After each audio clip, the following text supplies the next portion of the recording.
Okay, so today's notes are going to cover imperialism, and we'll have a case study in Southeast Asia. So the first set of the notes will just look at imperialism, the different types of imperialism, the different control methods, and then from the rest of the unit, we will have case studies. So looking at different areas around the world. So our case study connected to today's notes will be Southeast Asia. So imperialism, this is one of your vocab words, a policy in which a strong nation seeks to dominate, I should say other countries, politically, socially, and economically. So we have our old imperialism, which really is the age of exploration, where they had the, quote, God, gold, and glory. And the motives you'll see are very similar to that of the new imperialism, which is what we're studying today. Political, religious, economic, but we also have that scientific discovery and that exploratory aspect, that adventure and glory. Because the age of exploration does take place during the Renaissance, the Reformation, and that scientific revolution. But what we will also notice as we venture on between the old imperialism versus the new, under the old, we pretty much just had countries that maybe stopped along the coast of certain countries or continents, and they set up trading posts because they were really trying to get to Asia. They were trying to get over to the trade routes in Asia to get control over some of the spices and the silks that were coming from that region. And those trading posts really became these stop-off points for their ships to reload and to maybe get rid of some of their goods, but they didn't go into the interior of the countries or the continents. Under the new imperialism, we're looking at countries that have embraced the industrial age, and they're going to use that to their advantage. We still have the same motives, but now that they are industrialized, they're able to go beyond the coast. They're going all out into those countries and into the continents. And they are going to be extremely competitive with each other. So when we look here at what are they trying to influence, European countries are wanting to control all aspects of their colonies because they're hoping to gain the most benefit out of them. So they definitely want to influence their political and social lives of the people, the indigenous people who live there. And they're hoping that these economies can be shaped to benefit the European nation.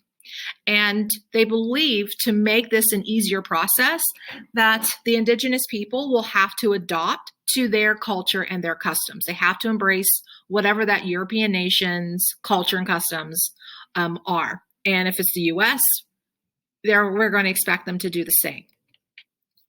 So there are 4 types of imperialism, and I would definitely star this because you're going to need to know the different types. So a colony. Typically, that's just, we tend to think imperialism, it's a nation as a colony. They're governed by a foreign power. A protectorate. They're allowed to govern themselves, but they are under the control of an outside force. And that outside force says, we're protecting you from someone else. So I'm going to protect this land here because I don't want Mr. Bookmeyer to come in and take it. He will abuse them. Well, I'm going to abuse the country myself, that land, but I'm going to present myself to this group as I'm your protector because he's the big bad wolf. Economic imperialism is when you actually have a private business come in. So private business interests assert control. An example will be the Dole Fruit Company. It wasn't the United States government that went into Hawaii first. It was a private business, the Dole Fruit Company. And when they started to have conflict, particularly with the original government, in Hawaii, that clash led to the Dole Fruit Company going to the U.S. government and saying, hey, we're going to need some help here. We need to annex this so it falls under the control of the United States. And then a sphere or spheres of influence, where you have outside powers that are going to control investment and trading. And, with the cards that we looked at with the motives, we saw the partition of China. And it was the United States that stepped up and said, we need to have an open door policy that will allow all of the various countries to come in and have control over investment and trading. So we're looking here at that spheres of influence that was placed in China. We're also going to see the same thing in Persia between Russia and England, where they're going to establish spheres of influence. That allows for multiple groups to get involved instead of cutting it off and eliminating some people, some nations of gaining some influence. Now, methods of management. There are two methods or control management that we're going to see: indirect and direct control. So when we look at indirect control, it is a limited self-government for local governments. And the way this is going to be set up, if a foreign power, we're going to say the British, because that's one of our examples down here, comes into Nigeria, and we'll see more when we look at Africa how this is set up, they will bring in their own government officials from England to work with the local governing body within that region. The goal here is to develop future leaders. You're molding those local leaders to learn how to work with you. And they're also the spokesperson who will go to the local people, the native people, to relay that information. Now, the institution of the government will be based on the European style, and whatever, style that particular country has coming over from Europe, or if it's the United States coming from us, but they will allow the locals to have a play in it. Now, as long as they're willing to do what the colonizing country wants them to, then it will stay under indirect control. When you look here at examples, the British and the United States are two nations that tend to fall along the lines of indirect control. And these are just giving you some examples for the British in Nigeria, India, and Burma. And then we had various colonies in the Pacific Ocean, different islands for the U.S. And we'll talk about kind of the conflict that the U.S. is going to have because we were a former colony that had gained our independence. And that becomes a clash here in our own country. Direct control is going to be a little different. Direct control means the locals have absolutely no power and no say in what's going on. So there is no self-government. When the foreign powers come in, they take over. They rule everything. And their ultimate goal is complete assimilation, that you are to adopt completely their culture. And they view the people as like children. So we see this idea of paternalism, where they're here to provide for the indigenous people's needs. They're like kids. They will never, ever be granted rights. And they will provide their basic necessities. But they're also supposed to provide them cheap labor in the process.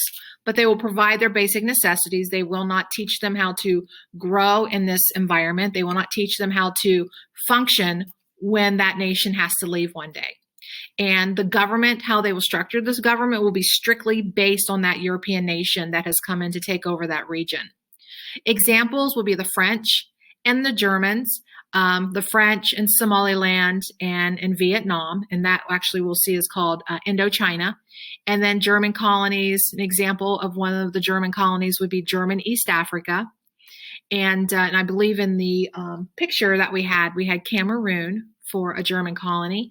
And then the Portuguese, one of their colonies that we'll see this will be in Angola. And one of our pictures, the Sunday school, the Methodist Sunday school, that first one for letter B, that would have been the Portuguese in Angola.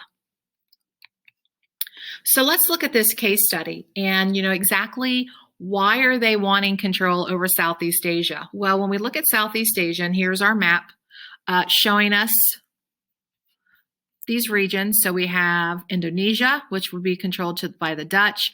We have Malaysia, and we have Singapore down here, which will be the British.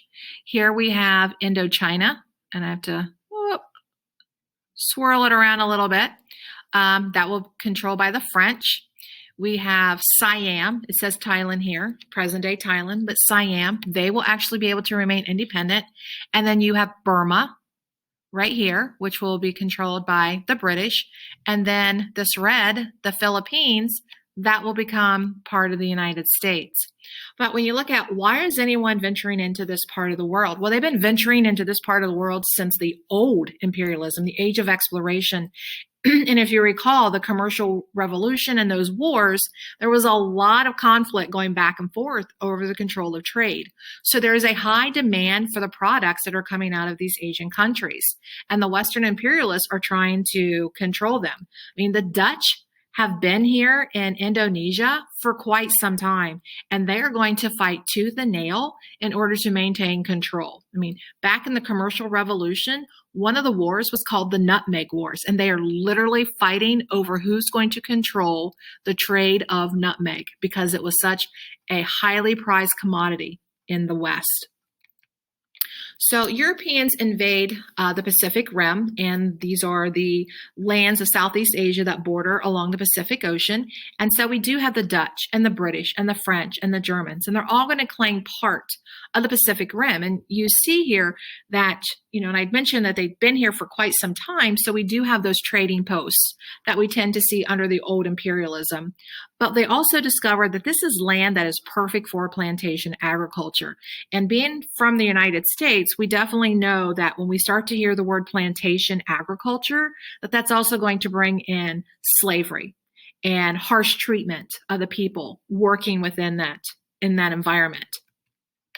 The Dutch, as I mentioned, had been here for quite some time, and I mapped down here, so I kind of circled it so you can see where Indonesia is. The Dutch colonies, known in this region for Indonesia, would be the Dutch East Indies. And really, when the Dutch come in, they weren't so much in tune with, yes, you have to conform to our way of life. We're here for economic reasons. We're here for the financial benefit, and we're going to do whatever we can to make this profit. So they definitely established a very rigid social class system in order to maintain control and to get as much profit that they could from this particular area. Now, when we look here, oops, there are my little markers. So I have the circle here. So here we have Malaysia, and we have some land over here. And right down here at this tip is where you're going to find Singapore. So the British do take this area and gain control over the port and trading base. And that's one thing that we're definitely seeing here in Southeast Asia is that you want to control trade in certain areas that are very prominent in trade and have very strong ports. You want control over them. And the British, having that strong navy, definitely bring themselves into this area. And we have Burma also, and that's going to be up here. But we're going to find that because of the mines and the plantation work that we start to see in these areas, that people will start to migrate. And particularly, you're going to have the Chinese are going to, my arrows up here, it will migrate down to this area because there is going to be work, but we are going to see that there will be clashes, not only racially, but also religiously in these areas because of the people who are going to migrate for the work. So here we have the French control over Indochina, and that's going to bring us with Vietnam, Laos, and Cambodia. So we have Cambodia right here, Laos right there, and then here we have Vietnam.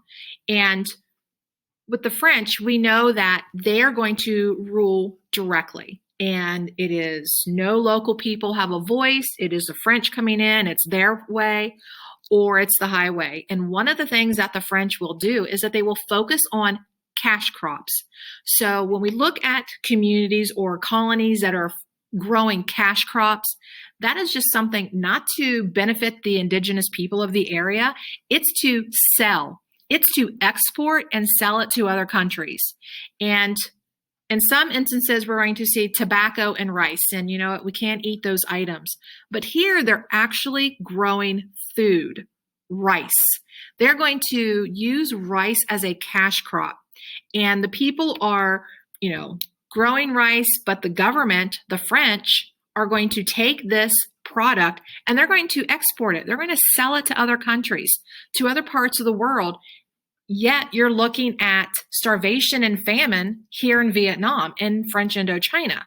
So yeah, the people are going to rise up in Vietnam and they are going to rebel because this is crazy. We have food that we're growing, but you're not allowing us to actually have access to it because you want to make a profit on it and you export it.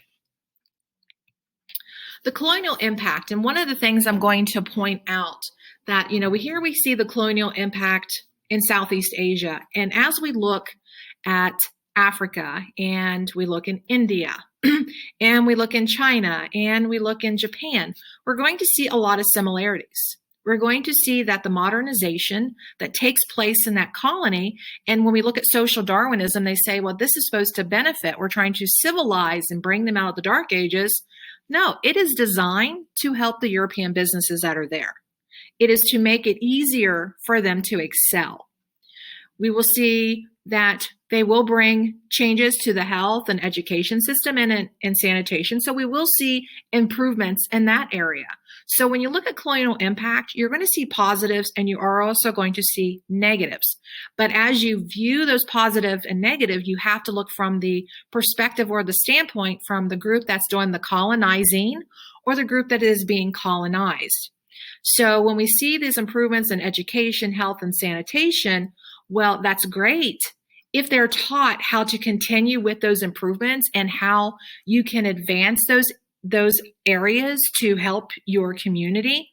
But if you're not teaching them how to continue with that growth, then it means nothing once you leave. And what we're going to see after 2 major world wars, these colonies are going to be left and they're going to have to figure out how to function on their own, because it's just going to cost way too much money for these European nations to maintain all of these colonies, especially the British, because the sun never sets on the British Empire because they have colonies all around the world. You know, you have millions of people migrating to Southeast Asia for that work. And as I pointed out, you are going to run into some racial and religious clashes with all of the people coming in, not only people migrating for the work, but also for those European nations that are coming in and expecting groups to start to assimilate to their culture. Siam, and I would put number 1 next to Siam, because there are going to be some colonies in this unit that, or areas I should say, that will not fall to imperialism, where they will actually be able to maintain their independence. And one of the things that we'll need to know, how are they able to maintain their freedom? It's due to modernization.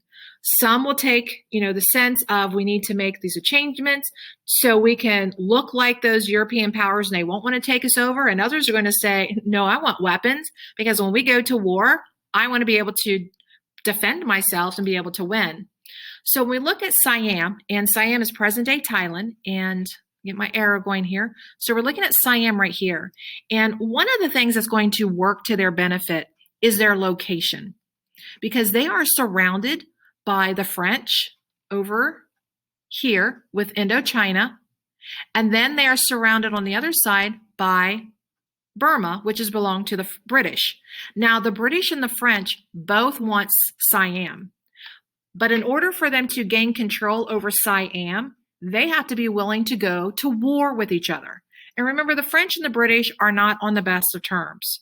So while the French and the British have to make the decision, is this worth a major war? Is Siam worth a war between the French and the British? They're going to have to make that decision. And while they are debating, let's see how the king of Siam actually modernizes, hoping to make themselves look like a country that other countries will want to work with and not take over. So King Mongkut and also his son set out to actually modernize the country. And one of the things that they start to do is actually establish schools. So they start to enhance their education system. They start to reform their legal system. And these reforms that they're making are reforms that are beneficial to their people. Because one of the things that we're going to see as we start to venture into these areas to be colonized, if you have disgruntled people there, you can use that to your advantage to help you take over their government, to help you overthrow their king or queen. So King Mongkut and his son decided we need to revamp our system so that our people will embrace us and embrace the system here and work with us and not actually sabotage us when the French or the British come in to take us over. And so they also reorganize the government, which will allow for more people to participate. They bring in technology, so they build a transportation system and telegraph system. And one of the things that we're going to see with countries that do modernize by bringing in industry, that a lot of the European nations are willing to say, okay, we can actually work with them because they're starting to look a little bit like us in the way that their systems function. So that will be easier. And we also don't have to financially control this area and stick a military in to protect it. And I would say this last one here, ending slavery, yeah, that would be very beneficial, especially if you're wanting your people to stay on your side. Let's not enslave them. That would really be great. Now, we have to go back to that first slide there. So what have the French and the British decided to do? Are they willing to go to war? So we have King Mongkut and his son who made all of these changes, but it would have been all for nothing if the French and the British decided, yeah, we're going to fight and we're going to try to see who gains this land. They decide not to fight. The French and the British decide to remain in their neutral zone, the French in Indochina and the British over in Burma. And since they see that Siam has made these changes, they've modernized, it's a nation that they can work with and not have to fear that one of those European nations would take it over. So the U.S., are we an imperialistic nation? Yes, we have gained colonies, and we've gained them through war. And then there's some other ways that we've also have gained territories. And some, we will use the idea of manifest destiny. And Hawaii, for instance, is because the Dole Fruit Company comes to the government and requests and almost demands for their assistance. And we see the benefit of gaining that land. And so here we have on this map, we have our Philippines, we have Guam, we have our islands here in the Pacific. We have Puerto Rico, we're also going to gain, but that's over here. And we're also going to get Hawaii. So when we look at particularly the Philippines, so we're involved in the Spanish-American War, and through that war, we do gain control over the Philippines because we are successful. We defeat the Spanish. But you also want to add, and hopefully you heard me, you want to add what I have in blue here. Along with Guam, we also get Guam and Puerto Rico out of the deal. Cuba, the deal was we would leave Cuba alone. So from the Spanish-American War, we gained the Philippines, Guam, and Puerto Rico. Now, for the United States, there was an issue here. How can we, a former colony, have colonies? Is this really the way that we want to go? And our citizens were very split. For the ones on the side that, yes, we need to be imperialist because we have to be competitive with the rest of the major countries. We have to keep up. We need to also protect our hemisphere so they do not come in and try to take the land in our part of the world. But then you have the other side that says, but this isn't right. We were a colony. We didn't like how we were treated, and we fought to gain our independence, and we did win our independence. We are the model of a colony winning its freedom and being able to create our own government. So how do we make these compromises? Well, we will either provide you with independence eventually, or we will offer you statehood and you become one of the states here in our country. And as we expect, and we saw this, we'll see this in other colonies, there are resistance movements. So the Philippines, they went from under the Spanish control to now under the control of the United States. And, we have revolts, you have nationalist uprisings, but after a 3-year nationalist revolt, the United States will be able to defeat that revolt. What we will promise the Filipinos is that one day we will grant them their self-rule. We do this after World War II in 1946, but there is a catch, and we will look at that catch, fourth quarter, when we start to look at decolonization and areas finding their independence, because that catch is that we still maintain a military presence in the Philippines. And for the Filipinos, they felt that that's just one step away of us going back into taking them as a colony. But from the U.S., we're seeing it as this is a military stance, and in order to protect certain areas from people who are countries that are wanting to come in and take over.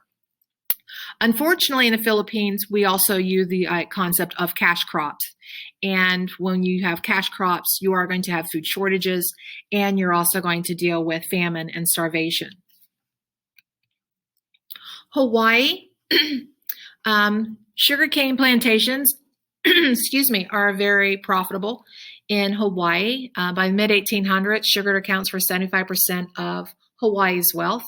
I mean, with the kingdom that was established in Hawaii, it was a group that had actually worked with elite business owners coming in, but unfortunately, allowing them to come in, and this is something Machiavelli will tell you in The Prince, that you invite people in who actually are more powerful than you are, eventually they are going to take you over. So you really have to be careful. And that's what's going to happen here in Hawaii. Even when the Queen even petitions the President of the United States and tries to regain control, the U.S. business leaders will say, no, we need to get around this. We're not going to allow for them to rise up and start to take away our special privileges. And they want the United States to annex this territory and add it to our country. In the end, the United States will do that. They will annex Hawaii. Not only is it an economic benefit, but also due to its locations, we can also place some military holdings there, our Navy, in order to try to protect us from anything that comes from the Pacific. With Hawaii, eventually they do become a state. So you get statehood. You could, eventually receive your self-rule, as we did with the Philippines, and we still look at with Puerto Rico today, it comes on their ballot every so often whether or not they want to become a state here with the United States. But being a territory, they do have the special privileges that's coming back and forth between Puerto Rico and the United States. So that is the end of that particular set of slides. I am going to post the answer key to the homework from 12.1. So now I'd like for you to go ahead and go to the answer key and double check your answers. And then on Thursday, we will pick back up with the motives and we will look at what's happening in Africa.